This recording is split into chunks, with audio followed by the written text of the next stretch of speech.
What's going on, everybody? Welcome back to the Juice, man. We need a new intro, man. I don't like that one anymore. Well, it is what it is. It's if you think you got a better one, I suggest you bring it on the next show.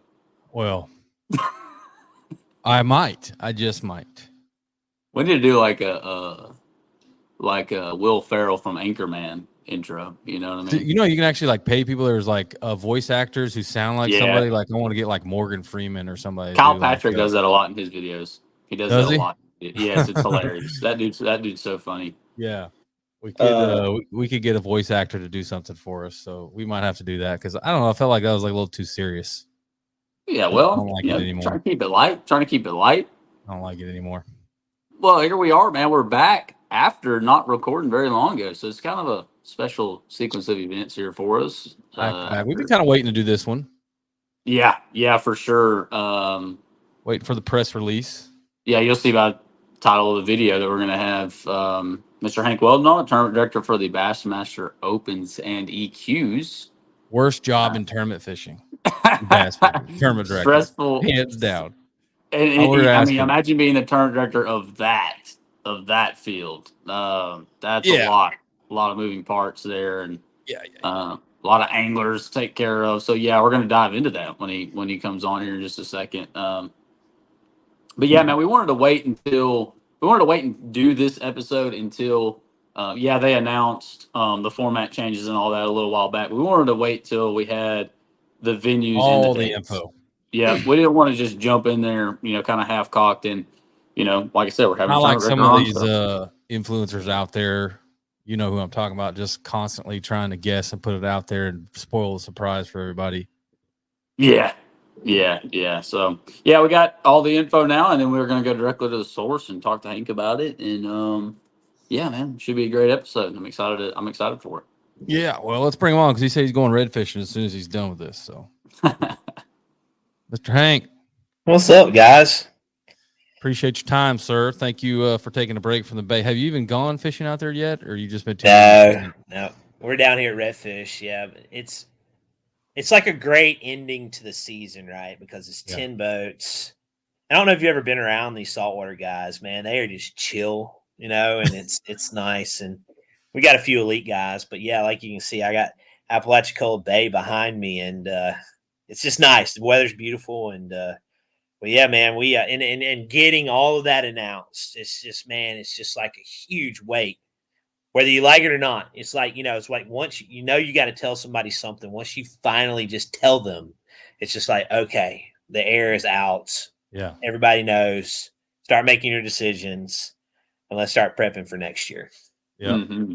Yeah, you put it all out there. So what was kind of the last domino to fall to kind of be able to release all of it? I know scheduling is a nightmare. We'll get in all that too. Right. That was it. We've been the format, it's probably been rough skeleton since probably as early or late back in May-ish, June-ish time frame. But you know how it is. You get 90% of it done, and you chase the 10% down longer than it took you to get the 90% done, right? Same way with scheduling, just going back and forth. We've got some new stops and places that haven't hosted big tournaments in years, and just kind of consulting them and talking them through things and just making sure they understand, because I always tell a host when we're talking to them, you just sometimes have to see it to understand it. Like Leach was the same way, and once they saw it this year, they know how we we do things. They're like, oh yeah, this really isn't that bad, and it's great. We want you back, and we're going back. So but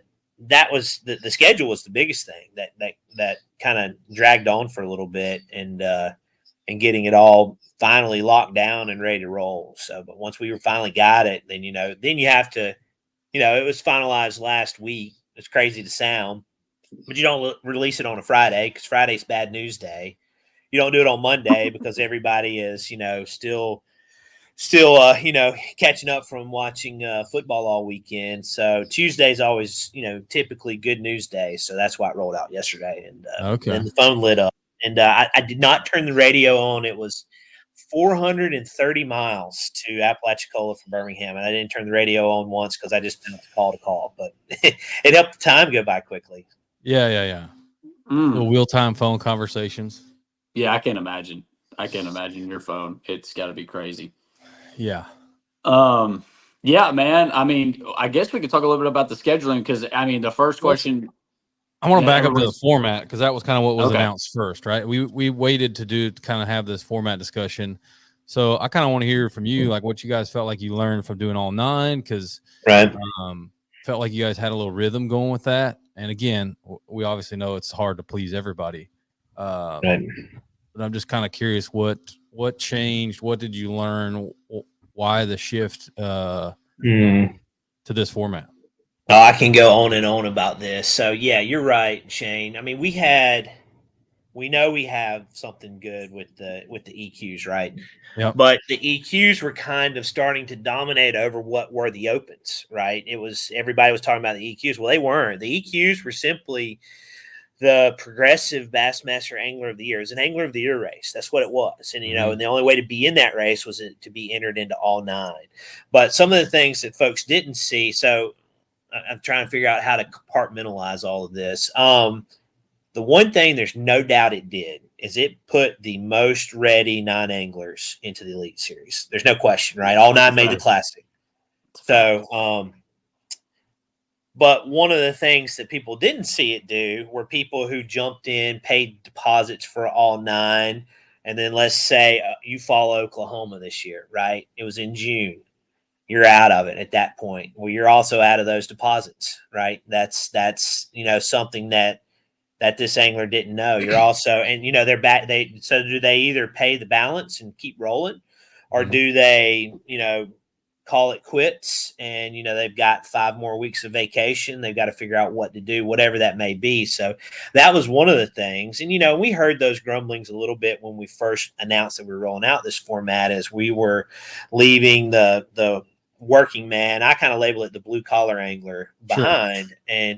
And so that was the other thing. So we're like, okay, well, what can we do? And, we always evaluate everything at the end of each season, what worked good, what didn't, etc. And I mean, it was really, we were just kind of chatting around, and we knew there's so many things that this new format hits on. There's obviously some consolidations, I guess is probably what you would label it. But it allows somebody to commit to 4, and should they advance, they have to commit to 7 more. It allows the elite angler who falls out to not have to turn around and go back into the open season. They can jump into the EQs right away and see if they can requalify against a very stout field that's coming from the opens. It allows a fall series, right, that really is kind of voided or vacant, right, in bass fishing. That's going to be a premier season, and I mean those fields are going to be stacked. We're talking top 50 from both opens and then the elite anglers that can come over and fish into that. I mean, it's gonna. I'd actually will tell you why you were talking about running the opens. That's the series that's going to be. I don't want to say a challenge, but that one's going to be. You're going to have to really be, your A game from a tournament director's side rolling into that one. So, I don't know if that's really answering your question, but, the other thing was, so we started with 153 anglers this year in the EQs, right? Yep. That dropped to 120 after the first 2 events, and it steadily declines. And I think we had 70 at Martin, right? Somewhere around there. Now, that number would have been higher if we kept it at Hartwell, obviously.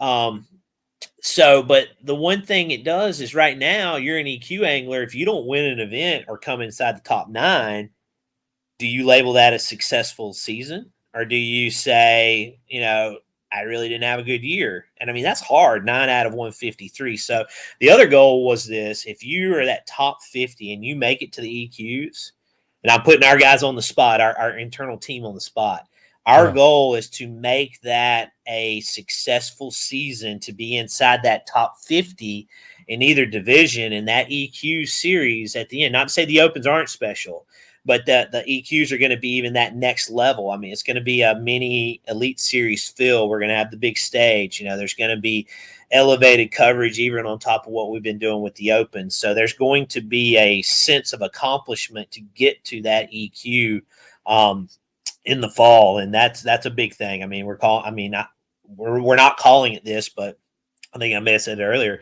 I mean, we basically have installed a postseason in bass fishing. It's the CFP, but now it's the EQs when it comes to bass fishing. So again, I don't know if that fully answers your question, but that's kind of some insight with why and where, but also understanding. We know there's some consolidations with the current format, but.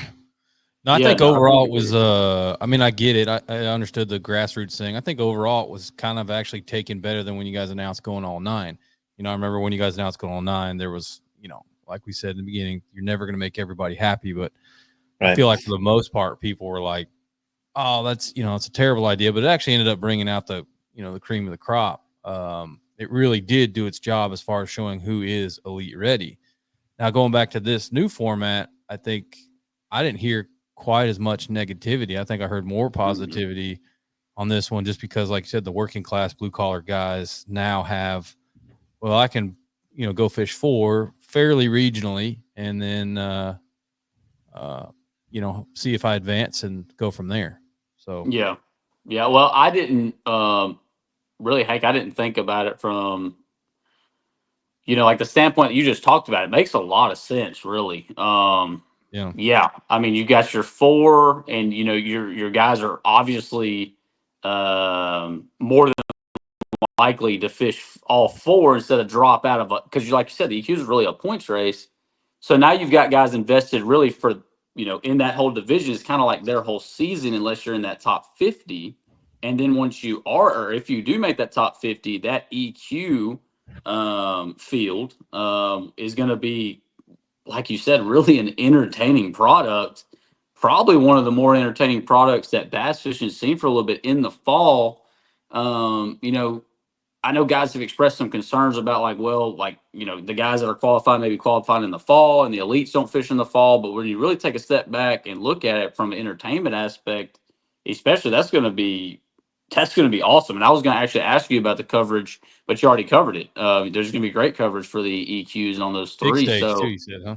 Big stage, yeah, and it's going to be a higher entry fee. The payouts will be better than that. So, yeah, really, that's going to be its own product for sure. Those 3 EQs are going to be its own world, no doubt. And I didn't even think about it from that aspect, so I'm glad you brought that up.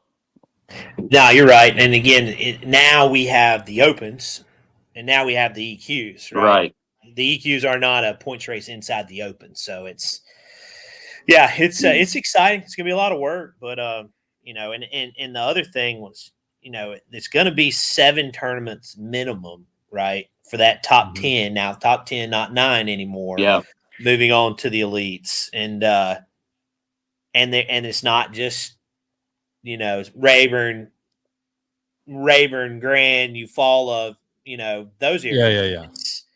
There's kind of 2 veins, right? And you go north or south to north. I know there's a little zig with when you go to Kentucky Lake and then Norfolk and then up to Leech, but there are diverse fisheries within each division that you can't just be a good flipper, right? Or even a good scoper. We can say that now. You can't just be even a good scoper and work your way to a top 50. I don't think so. Yeah, it's diversified. I mean, right, like we just discussed, fishing all 9. That it brought out obviously the best, but in this format, honestly, I think it's cream rises to the top, and it's going to happen once again. It's a diverse schedule, both divisions really.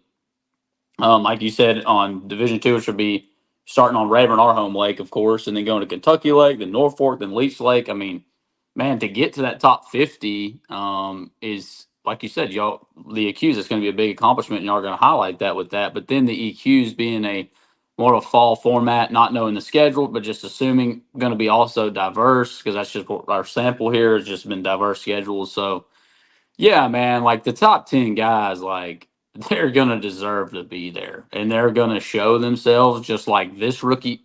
the first rookie class from the all nine showed themselves this year, and the rookie class that just made it finna show themselves next year on the elites. Like they're rookies, Eber and Meyer. Oh yeah, oh yeah. It's gonna be. They were on our list before the season started. They made our list of those guys they're going. Yeah, we did put them on our list.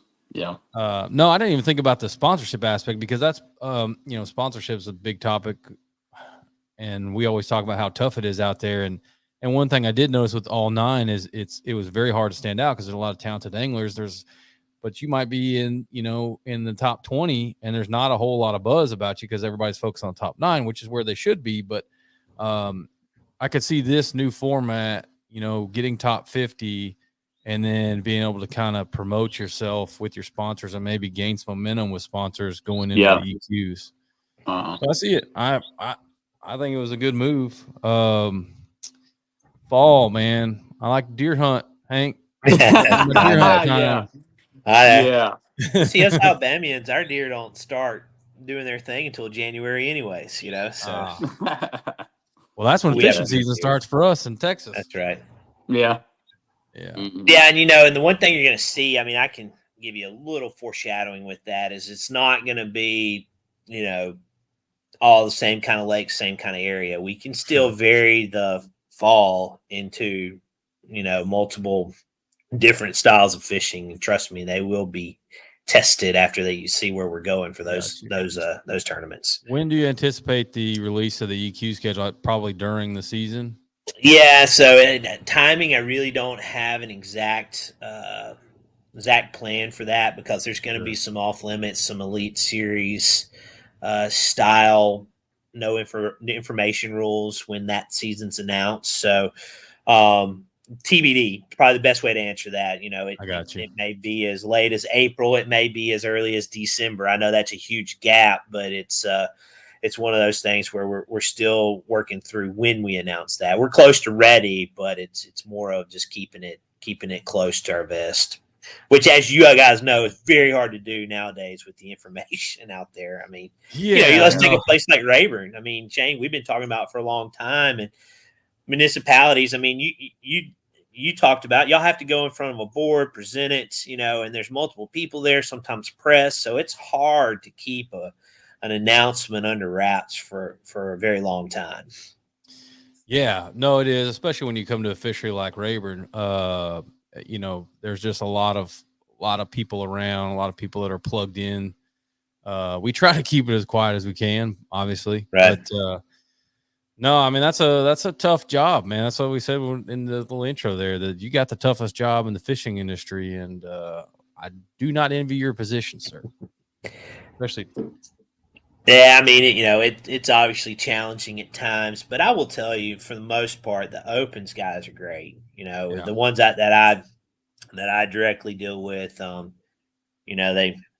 just enthusiastic, they're good, and they're just happy to be there and getting to fish. So it's not all bad. Obviously, rule enforcing is hard, but you learn you become galvanized a little bit over the test of time, because you got to look at it more as, well, you broke the rule, the rest of the field followed the rule, so there's got to be a consequence, there's got to be a punishment, right? Because you're not being fair to the other 229 anglers when you let an angler slide. So no, for sure. I mean, yeah, that's got to be a tough one. And speaking on the rule thing, I mean, I'd like to hear it from you. I think I already know the answer to this, and we've talked about it before on the show, but you're a very accessible person. I mean, you're a busy guy, but you are accessible to your anglers that you're directing.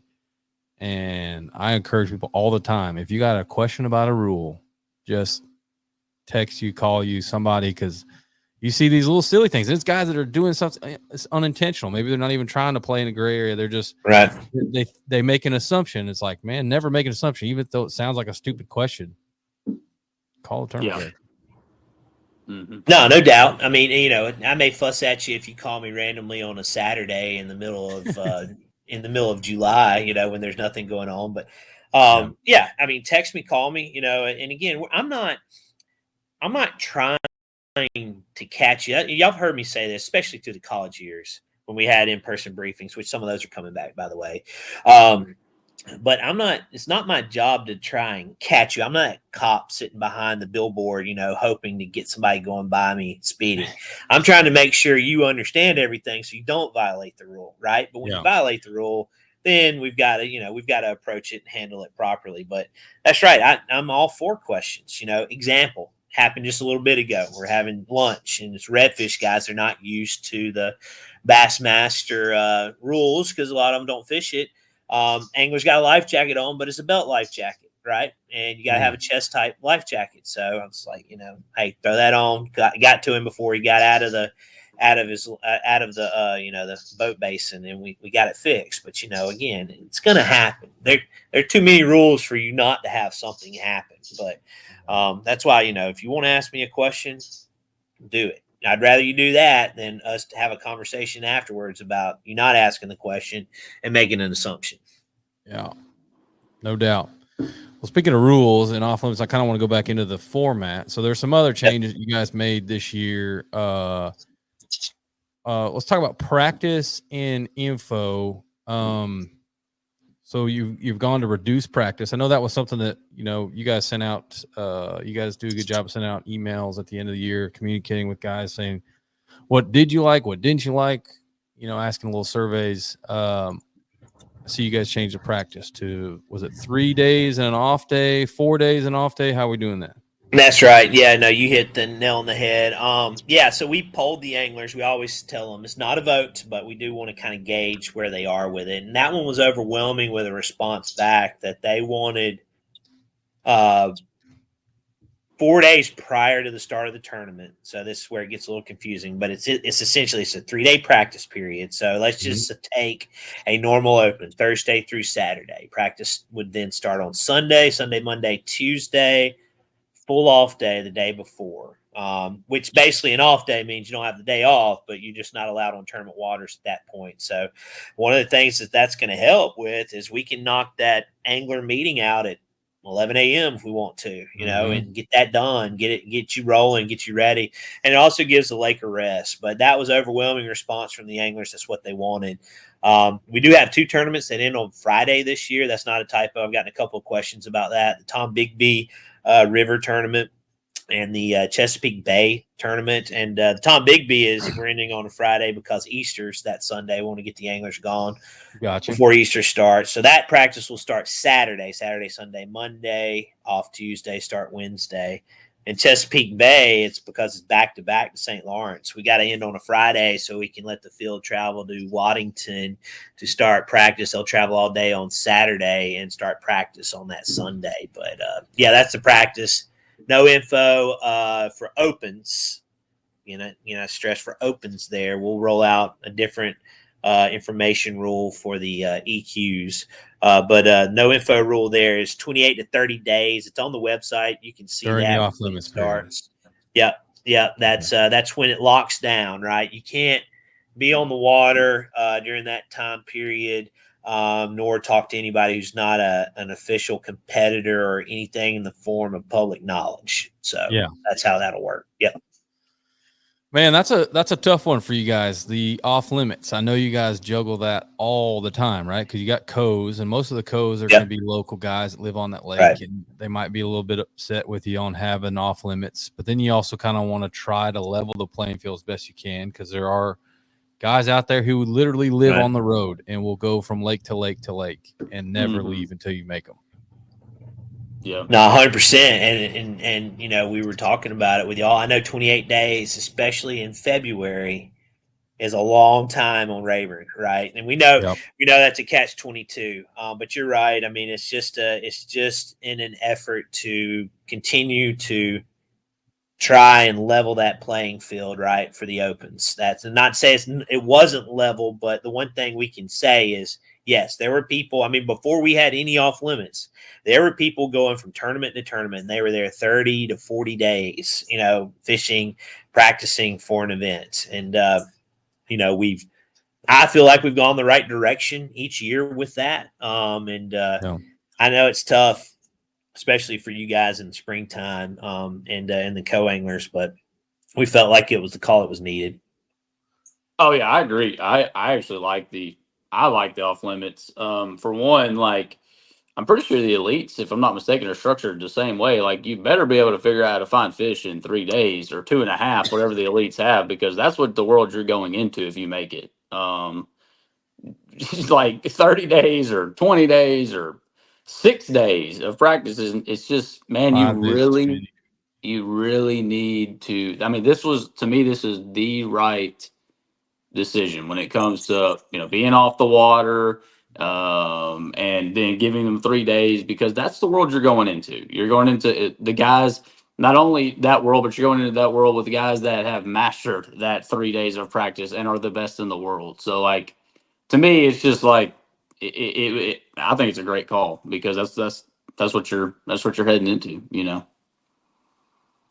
I'm gonna be curious how the fishing stacks up, because you hear it. Is it dock talk? I don't know, but man, fishing would have been so much better if we had a shorter practice period, right? The guys don't go beat up on the fish. So I'll be Yeah. Yeah. curious. Oh, I and can. Yeah. can you really compare year to year? No, but you can see trends. So I'll be curious to see how that. For sure. I mean, you got super talented guys anyway. They're going to catch them. But Yeah. it definitely it affects the way you practice. I mean, Wyatt and I have both fished opens. He fished the Invitational. We both fished formats where we know there's a large field out there practicing fish, and not all of them are that good at practicing. A lot of them like the hero picks in the social media, and they like to catch them, and to each their own. Everybody's got their own practice style. I'm not going to hate on somebody that likes to set the hook every darn time one bites, but Yeah. there'll be a pattern. It'll be like, well, there's no point in even me, square bill in that rip wrap. Like, I'm going to go ahead and cancel that out of the tournament because I've watched 10 dudes go down it today. And that's just while I'm here in the last hour. So it's hard not to set the hook on a crankbait, right? Yeah. I mean, so it's like, I'm going to scrap that, so you do have to kind of practice for that. So I do think you'll see some, but like you said, you're not comparing apples to apples. Not like you go to Rayburn in February every year. The off day is going to be extremely nice. I That'll know help. we had that when I fished the invitationals. And let me tell you something, that off day is a good day, not only for the fishery, but like for the angler. Like you've been out there daylight to dark, freaking grinding, and it's really nice to have that day to like get some rest, get all your tackle ready, and come extremely prepared on Derby Day. And you're talking about weights. I'm gonna tell you right now, that mid-February Rayburn, you're gonna see some really stupid stuff. But that's happening. weather dependent, man. You get a northern blow in on you and get that kind of bad luck. That's gonna. I think there's gonna be some bags in that event, like there'll be some 30 bags for sure. Yeah, be awesome. Yeah, I did Bassmaster radio too, and there's several that are kind of like, what does that cold front, if there is one, do? It's Rayburn, it's Kentucky Lake, because it can blow in March, right? Mm-hmm. Yeah. Do we get a flood event for the Tom Bigby, washes it out? That's another thing. And the thing about it is it's connected to Pickwick, right? So it may not even be a flood right there in Mississippi. It could be something in Knoxville, right? So be interesting to see how all that shakes out. And I'm sure we're going to have some kind of weather event. Clarksville could have snow there, So yeah, for sure. Yeah, you can't really control that though. That's right. That's part of being a bass fisher. You got to deal with the elements. That's right.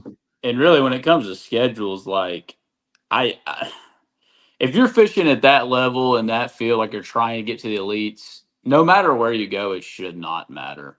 The schedule should not mean very much. Like I should be like, oh yeah, mid-February Rayburn pre-spawn event. That sounds like a really good time. Or hey, maybe whatever date at Kentucky, if it blows, it might suck. Okay, well, either way, you're gonna have to catch it. So everybody's fishing the same waters. Scheduling does, man. If you're stressing about the schedule, you might be in the wrong spot. Like looking at the schedule, so I think your two big weight tournaments, right? Sam Rayburn and then obviously St. Lawrence River. What do you think, Wyatt? Which one's going to take more weight to win? Oh God, is it River only? Yeah. Okay. Same boundaries as 2 years ago. Yeah. Okay. And you're going out of Waddington, right? Yeah. Yeah, it's a mimic from what we did Jody White tournament two years ago. If conditions are not a factor, Man, Raven it's has a hard higher because rate. you know how hard it is in 3 days to average. I mean, because whoever 25 a wins St. day. Lawrence, they're going to average 20. 25 a day in the river. Maybe. I mean, I was thinking 23. I mean, I don't know. You know how hard that is to average for 3 days at Rayburn. I mean, that's. Yeah, but you have have a 30 though, and you ride the wave, right? Yeah, you have a 35, Yeah. a 20, and then another 20. 13 or something. Like, Oh, yeah. yeah. I It can don't happen know. on That's Rayburn. White and I've done it plenty of times. We've caught a good bag and then followed up with absolute just nonsense. But no, that one's gonna be fun. I hope we're in it. Obviously, still a lot of variables for us, but you put the clock on us, Hank. So we gotta. I think that one's going to be a lot like, for some reason, Santee Cooper last year, right? I think you look at the Scott Martin thing, 90 pounds. I mean, maybe. Is that doable? No, probably not. probably. Yeah. I mean, is it doable? That's Yes. crazy. It's doable. It's there, right? But can it happen, right? It can happen, tough. but very, very unlikely. But I like the comparison you just drew because Sandy 80. Cooper, you heard a lot of groaning, like, "Oh my God, that was so tough. This place was the worst lake I've ever been." And then these weights are like freaking stacked. That's exactly how Rayburn's going to Feast be. or famine. That's how Rayburn will be for sure. You'll have most of the field saying, "Dude, this place sucks. It's so big. I can't get around. I'm catching all small ones." And then there's going to be some dude like, "Yeah, well, I'm bringing in Check 30." line's going to be like 14 a day, which isn't very much. Yeah. Is upper 30s doable? 38, 39? Oh, yeah. Oh, You yeah, can 100%. see a 40 bag. 100% it's man. possible. Yeah. What do we need for that to happen? A warming trend, cold front warming trend? What is it? You need Wyatt or I to fish it. That's funny. That's good. But what No, is there's a lot what of is really the good optimal? I'll ask you guys the question. What is that 40-pound optimal weather conditions? What does that have to look like to have that potential? I think if you get a little warming trend in February.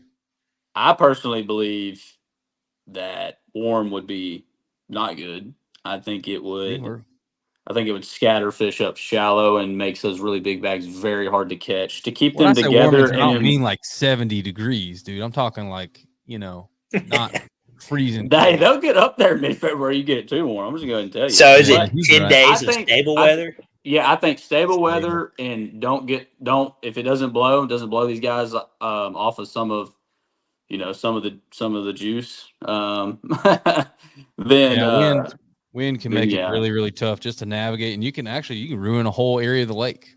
Like wind blows the wrong direction, just ruins a whole section of the lake. Marshall Hughes actually did it this year in the Invitational out there. He weighed 38. Yeah, so there you go. I mean, February to me is better than January. So I think always potential, especially with the caliber of anglers you'll have fishing that. Somebody could very easily scare it. No, there's a lot of guys that are very capable of catching 40 pounds that are probably going to be in that tournament. I do like that that's the first one in that division to prevent the jackpotters, because that's going to be tough. Like, I think you're going to have to put in. You ain't jackpotting. No, you got to put your money up for all four if you're going to want to fish that one. Yeah, and you're going to have to then, as a local, miss three of the biggest tournaments that will be on Sam Rayburn. So talking Monday going to fish it? What? Derek? Yeah. I highly doubt he misses 3 opportunities. I don't think so. Yeah. But he's a guy that could drop a 40 bag on you. 100%. Yeah, I think yeah. I wanted to ask about the I don't know if this is correct or not, but like as far as the live transducer limit and stuff, that is incorporated into the opens, correct? From the elite. Correct. The original press release said just EQs, but that it has been rolled down. You don't really say rolled down, but it's been extended to the opens. Makes sense. 55, was it 55 inch? 55, same rule. Yeah. 55. One forward face and transducer. So, yep. Yeah, there you go, Shane. You're done. You can go ahead and take I got that 55 inches, brother. I got 55 inches. You got 19. You have a 19. Do the math. Go ahead and do the math. 19, 12. Do you have you have 3 12s and a 19? Yeah, it's 55 inches. 36. 15. Oh, yeah. Wow. On the money. But I do have two. Yeah, you got to take that perspective off. I have to take that one off. Yeah. Okay, I wanted to know that. I thought that I read that correctly. So yeah, one live transducer, 55 inches of screen, no brakes. Yeah, that's it. That's it. Yeah. I guess as far as the scheduling, we haven't really got into that yet, but like, you've had all these guys and whatever social media pages about, where's the open schedule, da da da da da. Scheduling has got to be a monster. I know that's like not obviously as a tournament director, you just don't, do all that on your own. Right. So how big You of know, a I'll tell monster you, is it? yeah. A lot of it is, you want to get mad at me. That's what I will tell you. So, on where we're going. Because I do have the elites. There's a lot that goes into it, and there's a lot that goes into it with the opens too. But you've got to lay that foundation, right? And we had about, I'm gonna say probably. So what did we announce? 8 tournaments. We probably had about 12 that were players, right?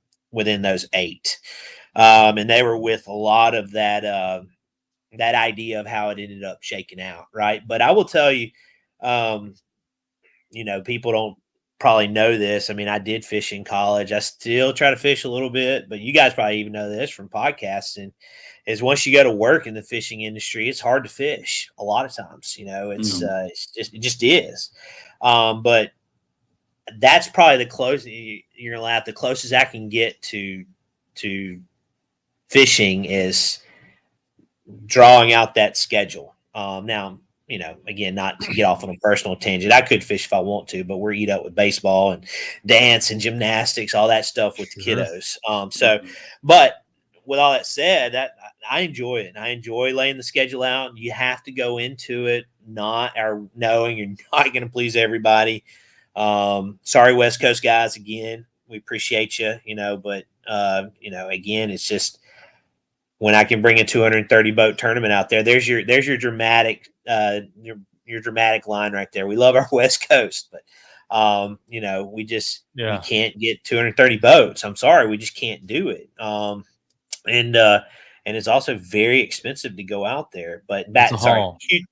huge side rail there. But when I'm laying it out, I'm like, okay, so what curveballs can we throw at the guys? So sorry, not to want to punish y'all, but you look at like it's fun, man. I mean, y'all go even back to college. Your misery's not fun. It's fun laying the schedule out. Let me Yeah, clarify that. yeah, Yeah. I mean, you go back to college, you look at some of the places you yeah. guys went to at college, they were kind of off the normal track. It wasn't the Rayburns and the Toledo Bends of the world, the places we always went. And you look at like where we've been to the opens here recently, to places like Bugs Island and Leech Let's never Lake do for that that again. matter.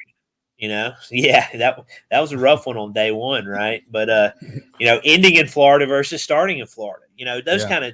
kind of twists and turns. But that's again where I always like to have those curveballs, and that this year is the Tom Bigby River and Yeah.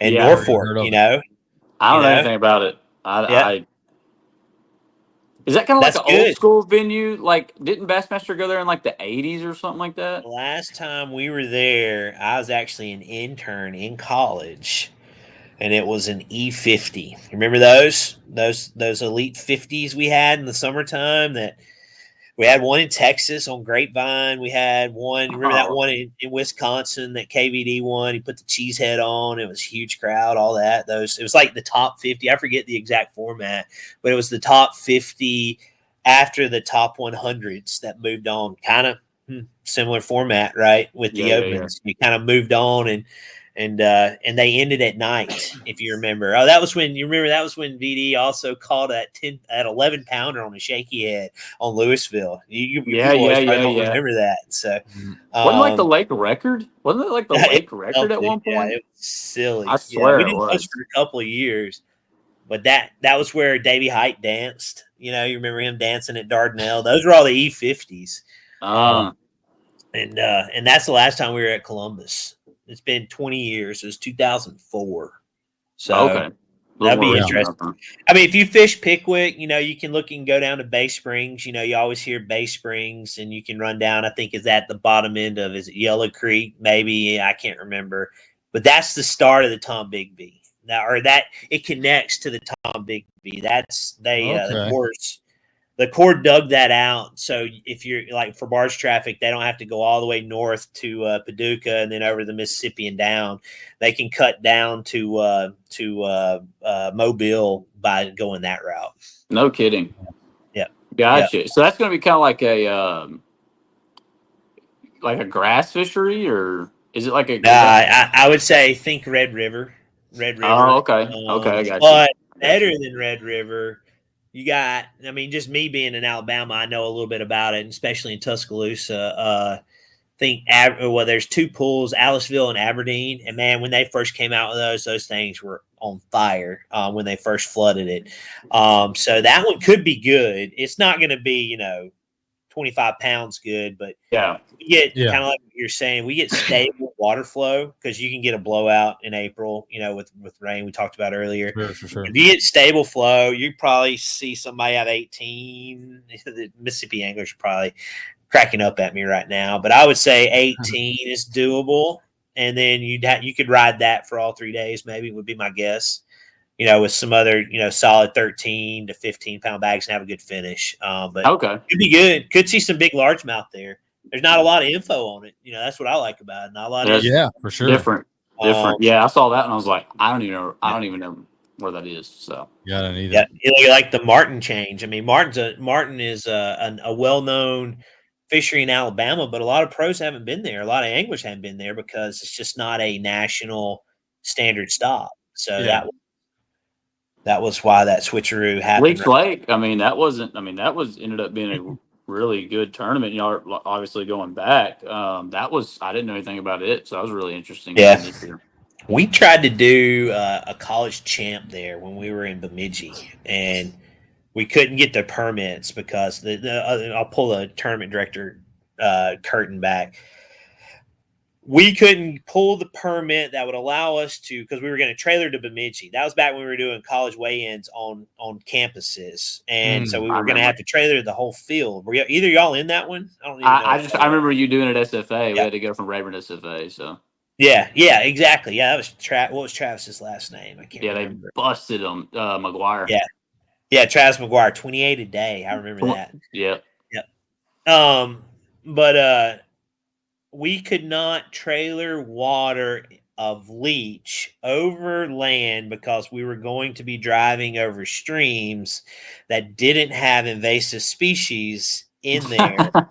And so that was the reason the permit was denied. So we fished the Mississippi River instead. So yeah.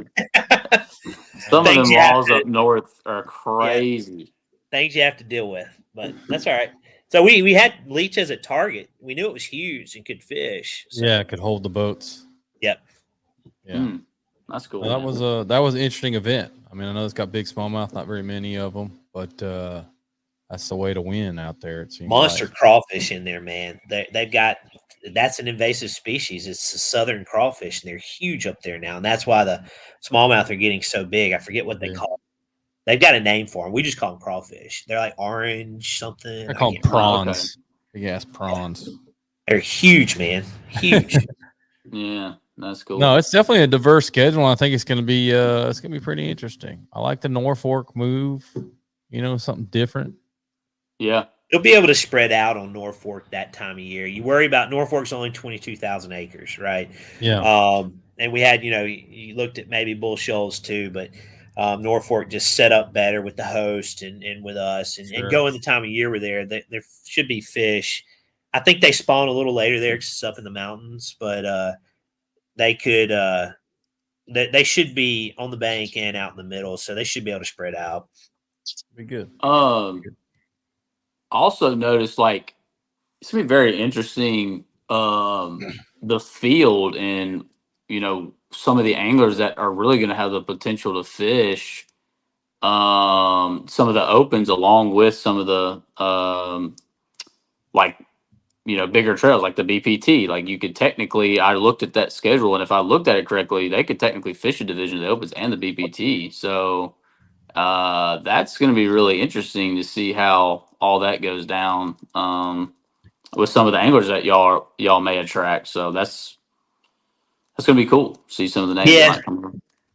we're certainly never going to be on top of the elites, right? We can't because of production and all of that. So that's just kind of how the schedule shaked out. So Yeah, it'll attract some. I mean, it'll be very interesting. Be a stacked field no matter who's there. Obviously, all these young and up and coming guys, man. We got some guys around Rayburn that are like 16, 17, 18 that are like, Jesus Christ, like before long, these guys are gonna be freaking monsters, you know what I mean? So it's like that all over the country. We talk about that here all the time. So another question I have for you, I mean, this is just like your opinion. How many guys do you think will actually like go ahead and fish all or both divisions, like all eight? Do you expect to see, because like the top I don't know. right. It's hard to say. I think guys who are wanting to just fish, right, and they're Right. committed to the Bass brand, that I think they jump in. That was the other thing we struggled with is, do we keep them at 3-3 or do we go to 4-4? Because we've essentially added 2 events, right? Right. So I don't know. That's a very good question because it's Yeah. certainly outside of just wanting to fish. What's the goal, right? Or what does your sponsor need? Yeah. I'll be curious to see who does that. I think anglers will. It's just how Oh yeah, many. there's gonna be some. There's gonna be Yeah, some for sure. And right. and Yeah. the classic berth's still on the line through all eight. Absolutely. Yeah, well there you All go. 8 and then all 3 EQs. So we've added 2.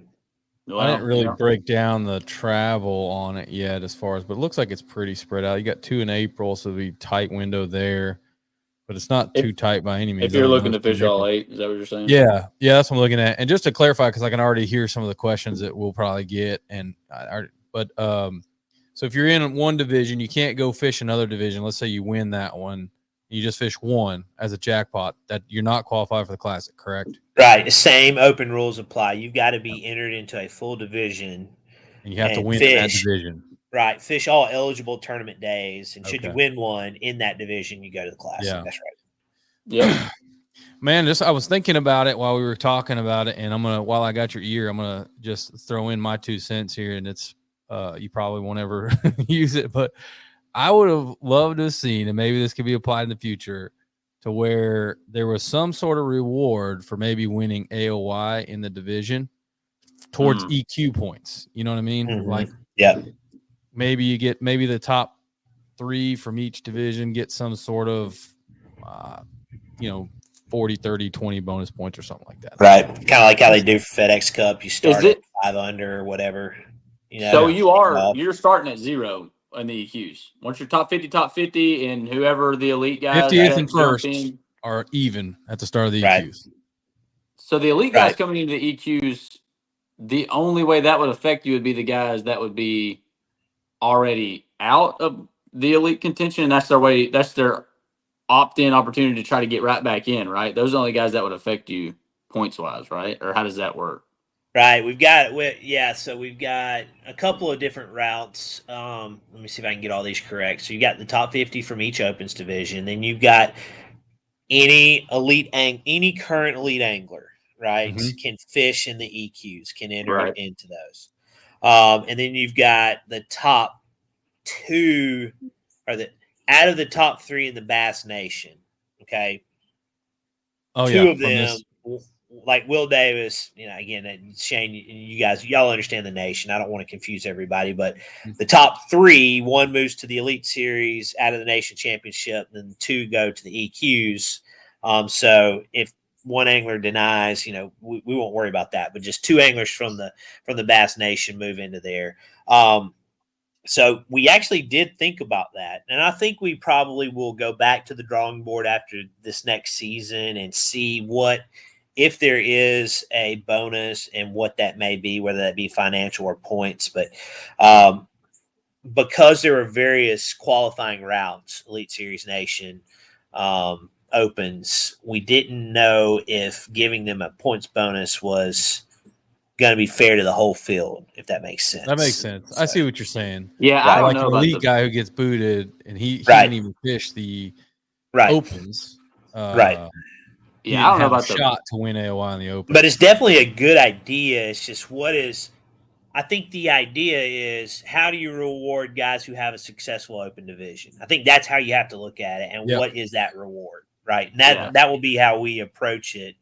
Again, not going to do it this year, but that'll be how we approach it, moving forward. And if there is something there, right? Yeah, I don't think points awarded towards EQs. I don't think that would be. Yeah, I don't think that's fair. Just because everybody's starting to I didn't think about I it would that way. rather it be compensation or a Right. trophy. Yeah, something to big ass highlight trophy. that. Yeah. And welcome to our world and how we try to look at every angle, right? Yeah. We just had kind of a mini example of how things are discussed, right? It's just you have to just round table, right?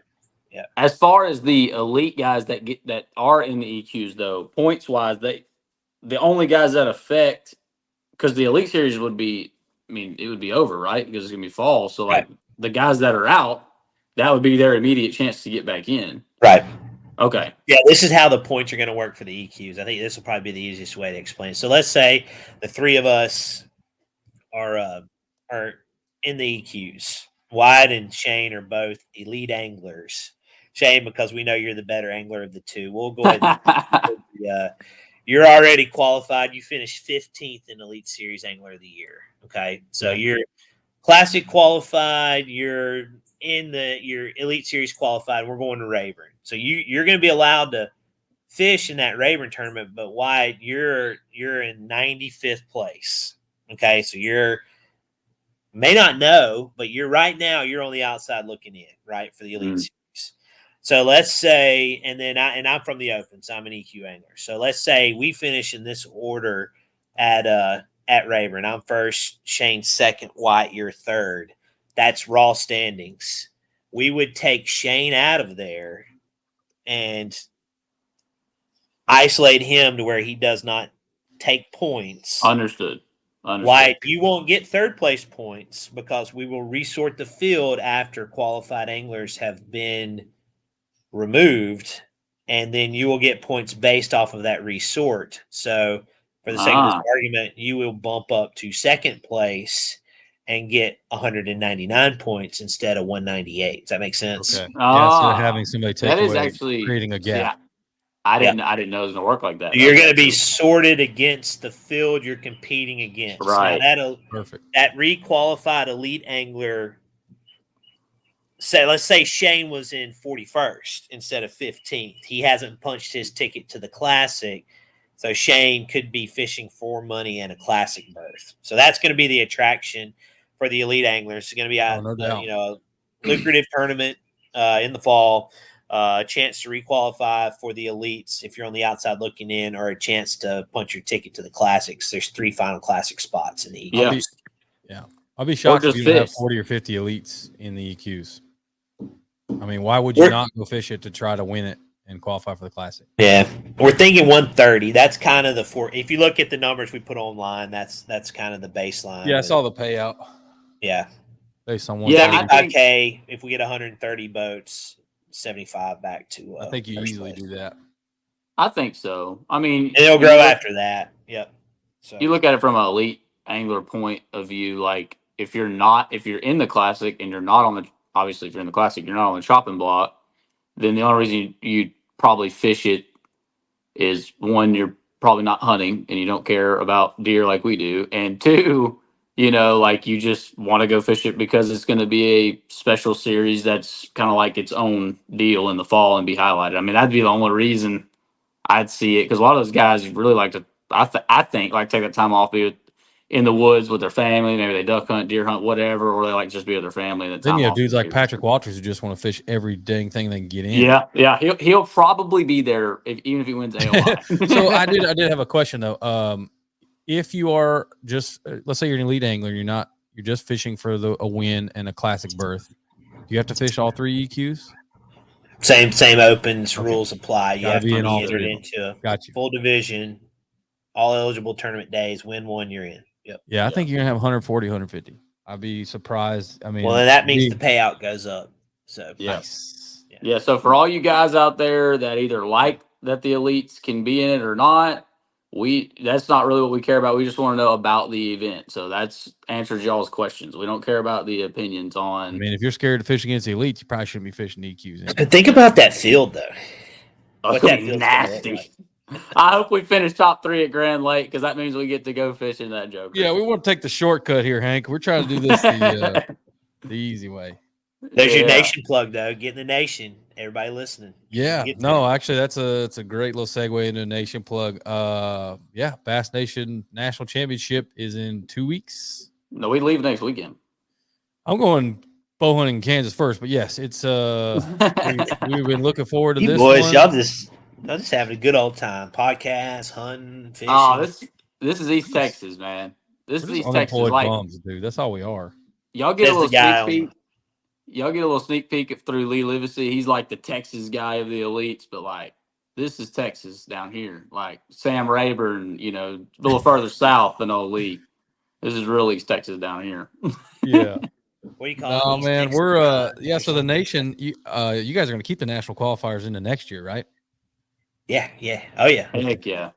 Yeah. So that was the people pretty- were worried about that because we had the tag in there that nation top 3 in the nation move on to the EQs, and the non-nation guys were worried that we had taken away the classic spots from the nation. Like, no, we've given you a fast pass to the EQs.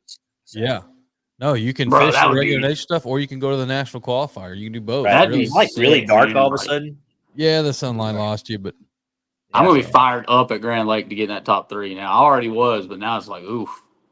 yeah, there's a lot. So Mhm. it's you know, for those of you that aren't familiar with Nation, it's pretty complicated. So I'd urge you to go look at it. But the national qualifiers is very simple. 4 Very national simple. qualifiers, finish in the top 20, punch your ticket to the national championship. White and I did that on the first one on Eufaula.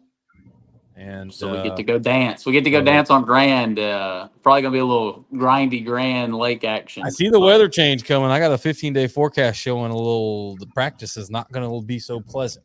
Really? Right now. I didn't expect it to. I didn't expect it to. Yeah, it's November in Northeast Oklahoma. Heck yeah.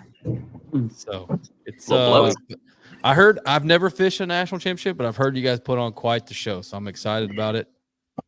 It's going to be a little different, you know. It's going to be obviously a lot more boats, but yeah, you know, we're working on simplifying things with how anglers can join and stuff. So that's a whole other podcast for a whole other day.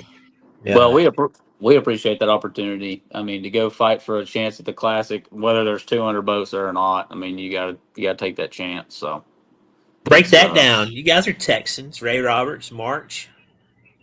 Yeah, dude, I know that would be. Oh man, that would be awesome.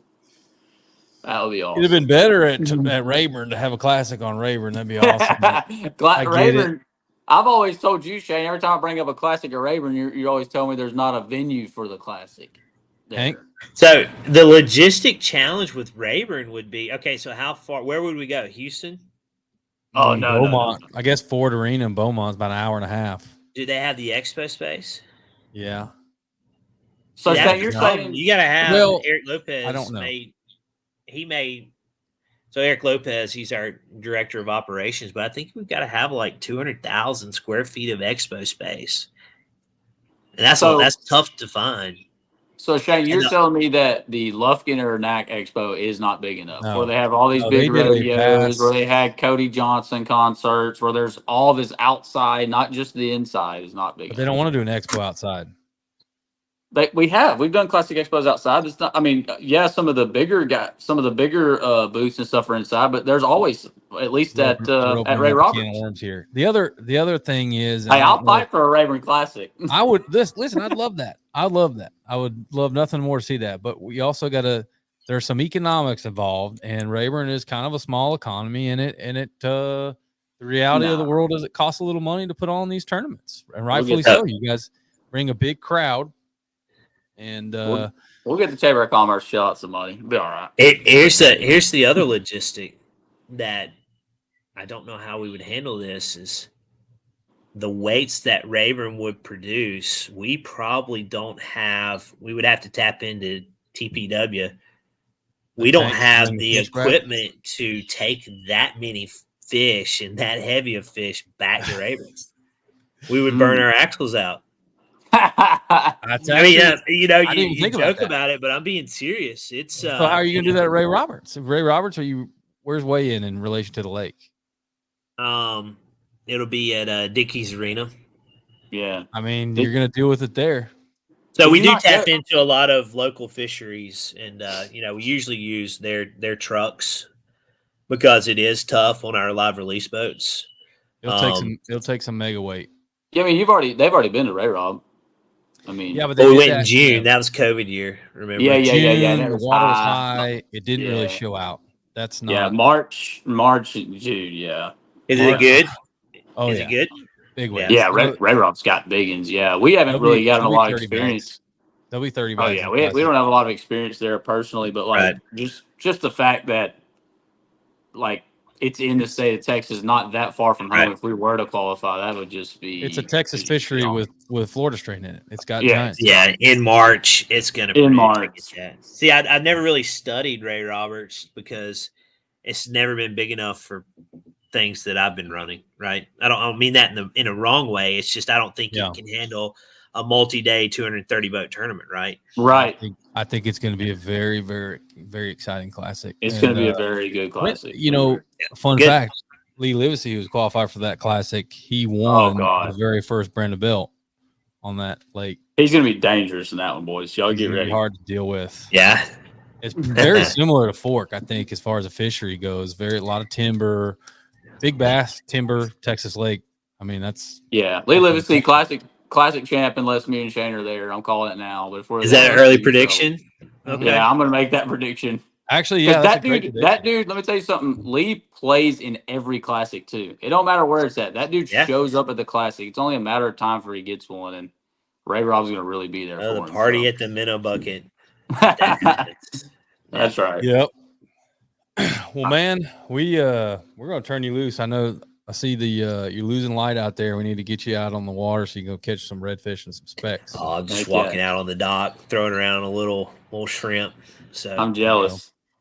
I appreciate it, guys. Again, we know we're not perfect. That's what I try to tell people, but we certainly are trying to make the best platform for all anglers, but also the responsible platform that puts the right anglers into the elite. So, and I think we still got that with our new format, but we're going to ride it for a while. It's and see how it goes.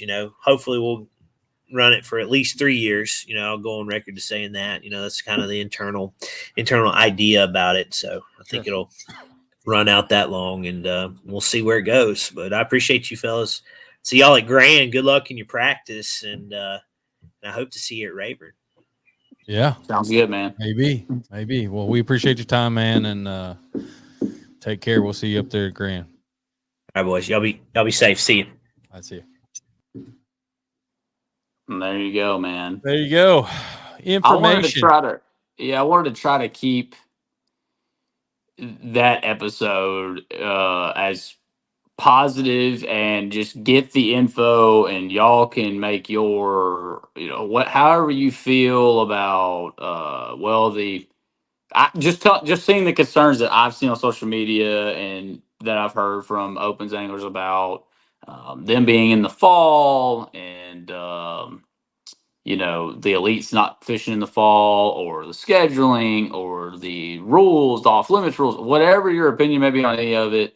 I honestly really don't care, and neither does Bassmaster probably, because that's their rules and that's what they've set out. I think they do care. They're trying to put out the best product they can. They're trying to, give it the most opportunity. I mean, there's a lot of pros to this new format, but we just wanted to lay the information out there.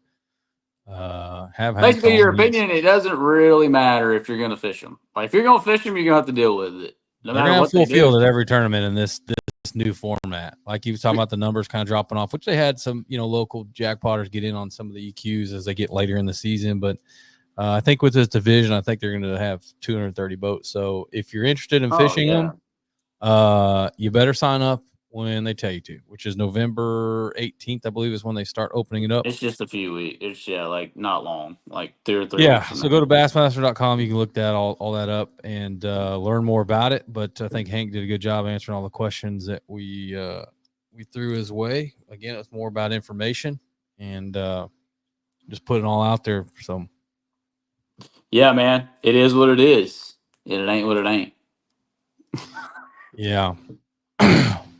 We don't know if we're going to fish him yet. Man, like I said, I'll be honest, like just look at, I got the handy dandy schedule right here. Paper. Because of, yeah, you're dang right I do. Look at that.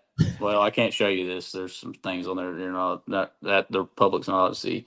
But we've got, if you want it as a, we've already discussed this a little bit in the episode, but man, like, I don't know. You better be willing to give up, as far as from a financial standpoint for guys like ourselves, which I know the majority are not in our situation or the local situation. Not that it really matters in the grand scheme of things, but for us, you're going to miss 3 tournaments. Flat point simple. You're going to miss 3 of the biggest tournaments because there's not very many opportunities in general on Rayburn this year. And the majority of those opportunities are in the pre-spawn, and Bass Champs, you Toyo will Series. miss 3 of them out of the 1, 2, 3, 4, 5 opportunities. So there you go. If you're willing to give that up and go fish the opens, like I said, not that it matters for the majority of y'all, but for the local standpoint, that's what you're gonna have to do. So, yeah, very hard for me to say yes. Leaning towards definite no. I know a lot of y'all guys, or some of y'all guys, have texted Shane and I asking about if we're going to fish that. For me personally, man, probably not. It's going to hurt my heart to see an event going on out there in the middle of February. Arguably my favorite time of the year, but probably arguably our favorite time of the year. But yeah, man, if you're gonna, in my opinion, too, if you're gonna fish a going back to kind of what I touched on earlier, if you're going to fish a level like the Opens based on one tournament on a schedule, you're probably not going to do very well on that schedule if you're worried about that kind of stuff. So that's where I'm at with it. I wish the best. I've got some early picks for the division there, though. I got my man Jack York. Probably going to be in the top 5 of the division and probably going to make the elites to the EQs. I'm going to go ahead and pick him as an early favorite for the elites. We don't even know who's all in it yet. You're already calling it. I'm calling him as one of the 10. One of the 10 that go into the elites. Jack York. Yeah, for sure. Yep. He had a great year. He was so close. Yeah. Jack York. There's a few other guys if they go back. Yeah, some people that we can't say yet that are thinking about fishing them. Obviously, we ain't trying to give away people's news. Yep. I would pick them. Unlike other, whatever. I don't want to talk about it. I think your guys like Sam George and some guys like that, they're on the heels of it for sure. Be hard to go against them guys. I'm not sure, like Ish Monroe and guys like that, if they're going to be in them again. So, but yeah, man. Hope y'all enjoyed that one. I had a good time with that one. Yeah, I had a good time talking with Hank. He's a super, super busy guy. Doesn't do a lot of podcasts. I understand why, because most of them, a lot of doesn't even have a social media. He said. Well, I think he's got one. I think he said he was kind of checked out of it a little bit. Okay. I don't blame him. I want to check out. Heck yeah, bro. I want to delete it. Especially him, bro. Are you serious? Like, yeah, oh my God. Yeah. Tough job, man. Good dude. Always answers. Always there to help. So, anyway, Bass Nation National Championship coming up. Looking forward to that. But first, I got to kill a 180-inch whitetail with a bow. So, yeah, I'm jealous. Yep. Till next time, man. I'm out of here. All right, dude. We'll see you.